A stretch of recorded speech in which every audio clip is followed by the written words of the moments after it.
in my neighborhood when I was growing up, people laughed at my mom all the time because she had such a heavy German accent. You know, she couldn't speak English right. And when I was growing up, there was still a lot of hatred towards Germany. Here in Wisconsin, Milwaukee especially, there's a lot of German immigrants here. There's a lot of immigrants from all over Europe here. There's Polish communities, there's Slovakian communities, Czech communities. So there's a lot of Europeans, a lot of German immigrants in this area.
Catching anything?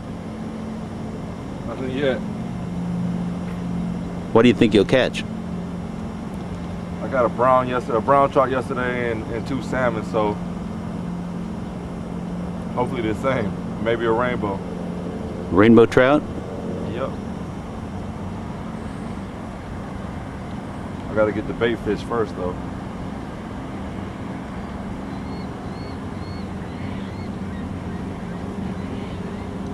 So yeah, like I said, I was just getting out of work, so I did a 6 to 6, 12-hour shift.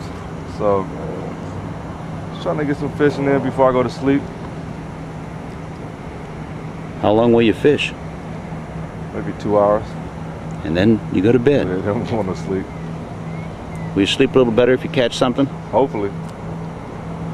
I'll catch something, then I can sleep a little bit better, like you said. But it's just trying to get this bait fish, which takes forever in the morning. But once you get there, you can start setting up. I mean, you catch some fish, little fish, and then you use it for bait to catch the bigger ones? Exactly.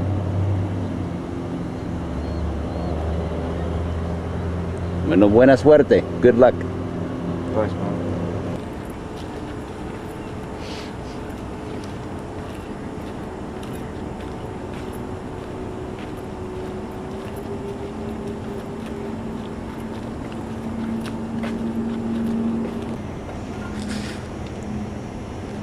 What time do you start fishing? I started fishing half hours ago. Last me in about 5:30.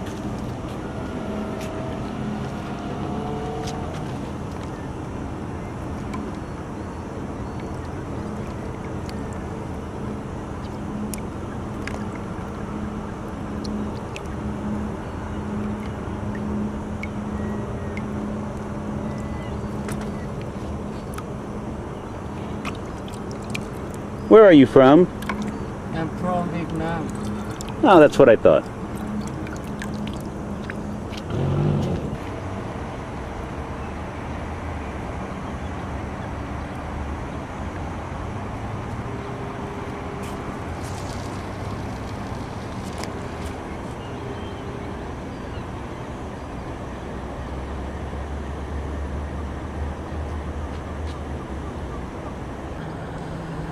Have you ever been in Puerto Rico?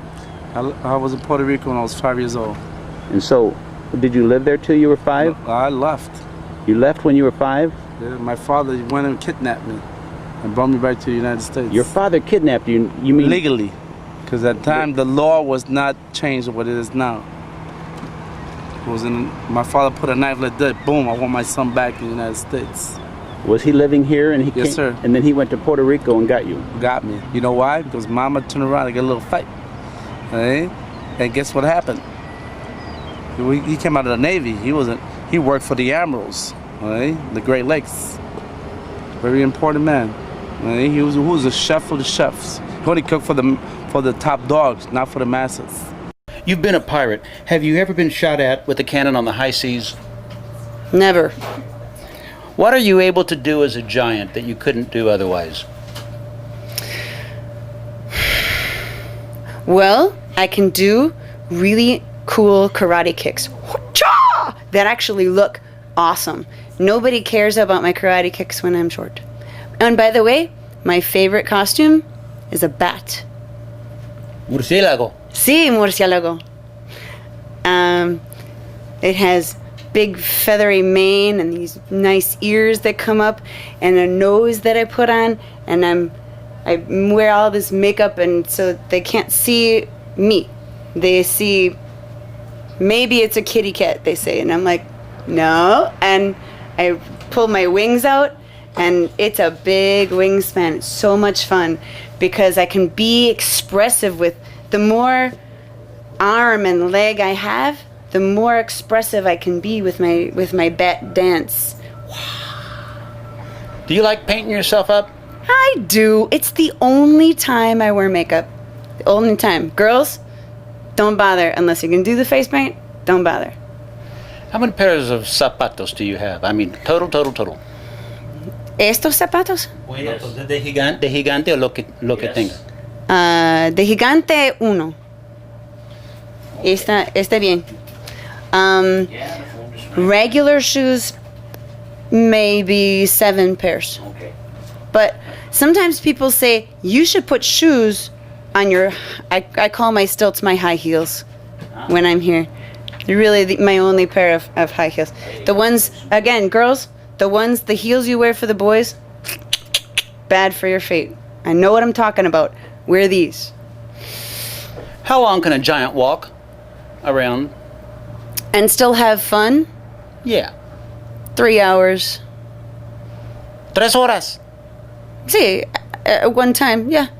But I can do about 4.5 or 5, but I'll be getting grumpy inside. Have you ever fallen? Have you ever seen a giant fall? Yes.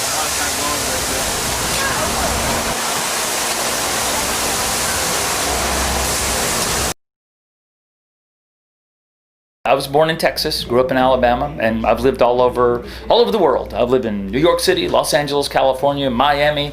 I even lived in Japan for a little while. A lot of the kids that are listening, well, almost all of them, are becoming more interested in learning about people who aren't really all that much like them, and people who speak other languages. Do you hate people who speak other languages and don't look like you? Well, that's kind of a silly question. No, of course not. In fact, I love other cultures. I'll tell you the interesting thing about other cultures. I've been to Japan, Australia, Canada. I'm going to Portugal and Spain here in about 3 weeks. And the fascinating thing about going to another culture, maybe visiting someplace where they don't speak your language, in my case it's English, and living in another culture is it helps you reflect back on who you are as a person and those things that you accept as normal. Those things you do every day, you say, well, that's just how it is. For instance, when I was in Japan, I was there for 2.5 months, and it allowed me to reflect back on those things that I just all the time think, oh, that's just how it is. And I thought, well, gosh, when I'm here in Japan, they don't do it that way. I wonder, why do I do it that way? Like what?